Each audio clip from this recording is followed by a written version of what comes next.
خیانت زن همسایه زندگی مردی ساده رو در شهری بزرگ به هم میزنه. وقتی اعتماد به خیانت تبدیل میشه، همه چیز تغییر میکنه. آیا مرد میتونه حقیقت رو کشف کنه یا همه چیز برای همیشه از دست رفته میشه؟ سلام دوستان، به کانال سایه های خیانت خوش اومدید. اینجا جاییه که داستانهای واقعی و الهام بخش خیانت رو با هم بررسی میکنیم. اگر از محتوامون خوشتون اومد، حتما دکمه سابسکرایب رو بزنید و از کانالم حمایت کنید و به دوستانتون معرفی کنید. زنگوله رو بزنید تا هیچ کدوم از محتواهای جدید رو از دست ندید. همچنین خیلی دوست دارم بدونم شما از کدوم شهر و کشور هستید. لطفاً تو کامنت ها برام بنویسید. بریم با هم این داستان زیبا رو مرور کنیم و از تجربیاتش پند بگیریم. اسم من امیده. توی روستای دور افتاده بین کوه ها و دشت ها، توی خونه قدیمی که 7 نفر توش نفس میکشیدیم بزرگ شدم. خانواده‌مون از اون خانواده هایی نبود که سر هر سفره‌اش نون و کباب باشه. نون خالی میخوردیم و خدا رو شکر میکردیم. تنها چیزی که برام مونده بود رویای درس خوندن و فرار از این زندگی بود. صبح تا شب با چراغ نفتی سر درس و مشق می نشستم. آخرش هم با 1000 بدبختی کنکور قبول شدم و تو دانشگاه یه شهر بزرگ اسمم در اومد. اون روزی که کیفم رو برداشتم و از روستامون خداحافظی کردم، نمیدونستم چی در انتظارمه. شهر برام غریبه بود، آدمها عجیب و غریب. اولش خونه پیدا کردن برام مثل یک کابوس بود. مجرد بودنم باعث می شد کسی اتاق به من اجاره نده. خیلی تلاش کردم و گشتم، اما بالاخره یه آپارتمان خیلی کوچیک پیدا کردم. تو همون آپارتمان کنار واحد من یه زوج جوون هم زندگی می کردند، مریم و کامران. اوایل همه چیز عادی بود، سلام و علیک مختصر. اما بعد از چند هفته مریم زن همسایمون شروع کرد برام غذا آوردن. هر بار یه چیز خوشمزه درست می کرد و می آورد. از قرمه سبزی گرفته تا قیمه بادمجون. می گفت دلت تو غربت نگیره، غذای کنسروی زیاد نخور و از غذای خونگی بخور. منم اولش تعارف می کردم، ولی بعد گفتم شاید دلش برام سوخته و میخواد بهم کمک کنه. اصلا فکرم به چیزی نمی رفت. یه شب وقتی کامران همسر مریم برای مأموریت کاری از شهر رفته بود، مریم زنگ خونمون رو زد. قابلمه دستش بود. بهم گفت میتونم بیام تو؟ از یه طرف نمیخواستم بی احترامی کنم، از طرف دیگه هم حسی بهم میگفت کار درستی نیست. ولی خب تو معذورات مونده بودم. اجازه دادم بیاد داخل.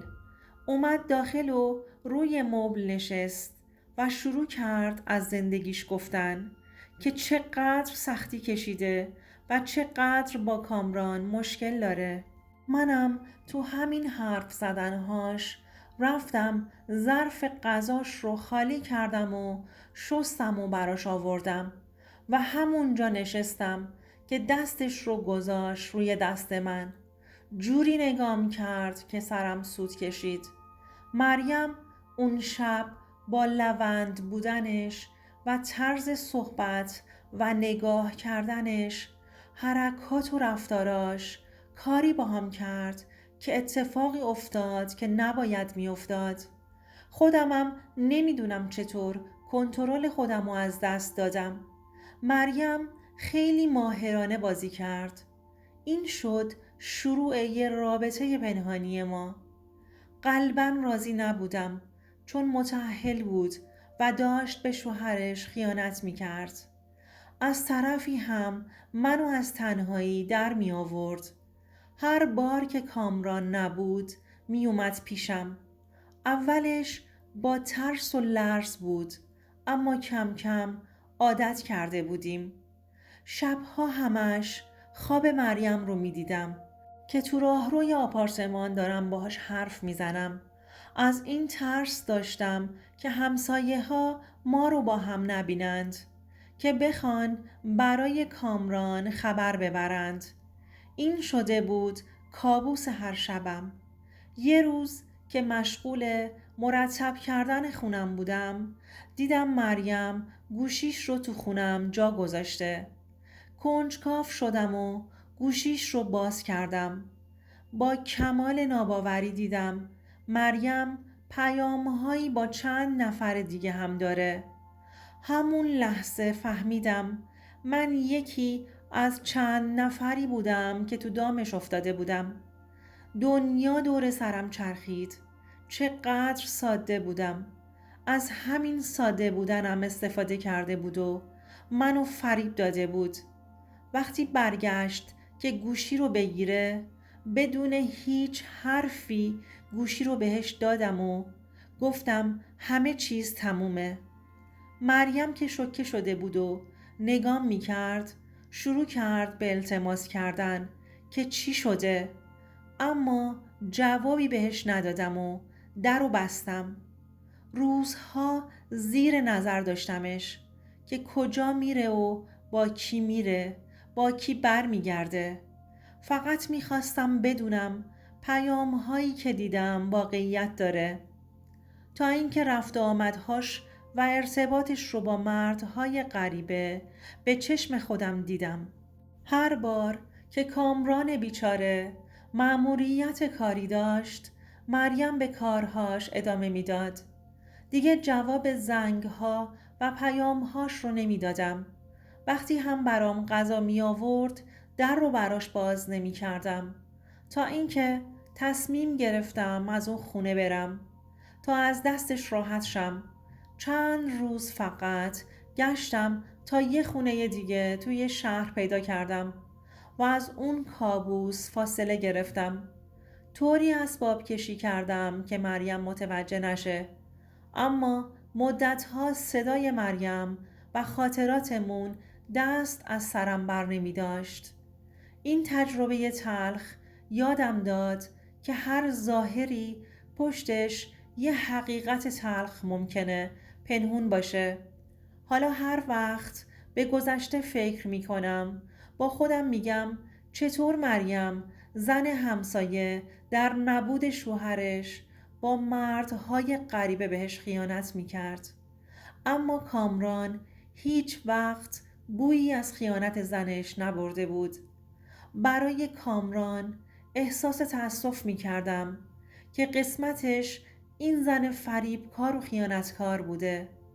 از اون روز به بعد دیگه نتونستم به کسی اعتماد کنم و وارد زندگیم کنم. همش ترس از این دارم که نکنه زن منم مثل مریم بشه و اون وقت نمیدونم آخر زندگیم چی میشه. دوستان عزیزم، امیدوارم از این داستان لذت برده باشید. اگر نظرات یا تجربیات خودتون رو دارید، حتما در بخش کامنت ها با ما به اشتراک بگذارید. یادتون نره که کانال ما رو سابسکرایب کنید. زنگوله رو بزنید تا به محتوای بیشتری دسترسی داشته باشید. این داستان رو برای دوستانتون بفرستید. تا ویدئوی بعدی مراقب خودتون باشید.